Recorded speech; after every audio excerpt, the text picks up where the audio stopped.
উড়ে গেল। অনন্যা, এটা তুমি কি করেছো? আমি শান্ত চোখে তাকে তাকিয়ে বললাম, কিছুই না, শুধু তোমাদের নিজেদের জায়গায় ফিরিয়ে দিয়েছি। সেই মুহূর্তে তার সব অহংকার, সব দম্ভ, সবকিছু ভেঙে পড়ছিল, আর আমি প্রথমবারের মতো সত্যিকারের মুক্তি অনুভব করছিলাম। লিফটের সামনে দাঁড়িয়ে থাকা তিনজন মানুষ, রাশেদ, তার মা আর তার বোন, কিছুক্ষণ যেন বুঝতেই পারছিল না যে ঠিক কি হয়েছে। করিডোরে সাদা আলোতে সবকিছু অস্বাভাবিক পরিষ্কার লাগছিল, যেন কোনো নাটকের শেষ দৃশ্য চলছে। আর তারা হঠাৎ বুঝতে পারছে তারা আর মূল চরিত্র না। রাশেদ প্রথমে কিছু বলতে পারছিল না, তার চোখ বারবার দরজার দিকে আবার সুটকেসগুলোর দিকে ঘুরে যাচ্ছিল। এইসব নাটক বন্ধ করো অনন্যা, শেষমেশ দাঁতে দাঁত চেপে বলল, দরজাটা খুলো, এটা আমার বাসা। আমি ধীরে মাথা নাড়ালাম আর বললাম, না রাশেদ, এটা আমার বাসা, অন্তত গত 2 বছর ধরে। সে যেন কথাটা বিশ্বাসই করতে পারছিল না। তুমি কি বলতে চাইছো? আমি দরজার পাশে রাখা নীল ফাইলটা তার হাতে দিলাম। এখানে সব কাগজপত্র আছে, ভাড়ার টাকা, বিল, ট্রান্সফার সব আমার অ্যাকাউন্ট থেকে গেছে। এই বাড়িতে তোমার অবদান প্রায় শূন্য। তার হাত কাঁপছিল, রাগে না অপমানে সেটা বোঝা কঠিন ছিল। পেছন থেকে বেগম আয়েশা তীক্ষ্ণ গলায় বললেন, এইভাবে স্বামীকে রাস্তায় নামিয়ে দেওয়া মেয়েদের আমরা কি বলি জানো?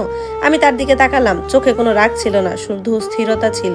আমি বললাম, হ্যাঁ জানি, আর এটাও জানি যে ওই মেয়েদেরকে সম্মান রক্ষা করতে শেখা মানুষ বলা হয়। নাজমা বেগম কিছু বলতে গিয়েও থেমে গেল। পরিস্থিতি তার কল্পনার বাইরে চলে গেছে, এটা স্পষ্ট। রাশেদ এবার এক পা এগিয়ে এলো। তুমি কি ভাবছো এইসব করে তুমি জিতে গেছো? আমি হালকা করে হাসলাম আর বললাম, এটা জেতে হারার বিষয় না, আর এটা সীমা টানার বিষয়। একটু থেমে যোগ করলাম, আর আমি অনেক দেরিতে হলেও সেটা টেনেছি। পরবর্তী কয়েক সপ্তাহ ছিল নিঃশব্দ, কিন্তু আমার জীবন পরিবর্তনের সময়। ডিভোর্সের কাগজপত্রগুলো খুব দ্রুত এগিয়ে গেল। রাশেদ প্রথমে লড়াই করার চেষ্টা করছিল, কিন্তু প্রমাণ, ডকুমেন্ট আর বাস্তবতার সামনে তার যুক্তি খুব একটা টিকলো না।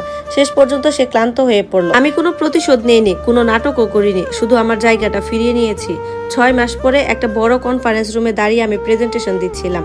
বোর্ড মেম্বাররা মনোযোগ দিয়ে শুনছিলেন। প্রজেক্টটা ছিল কোম্পানির একটা টার্নিং পয়েন্ট।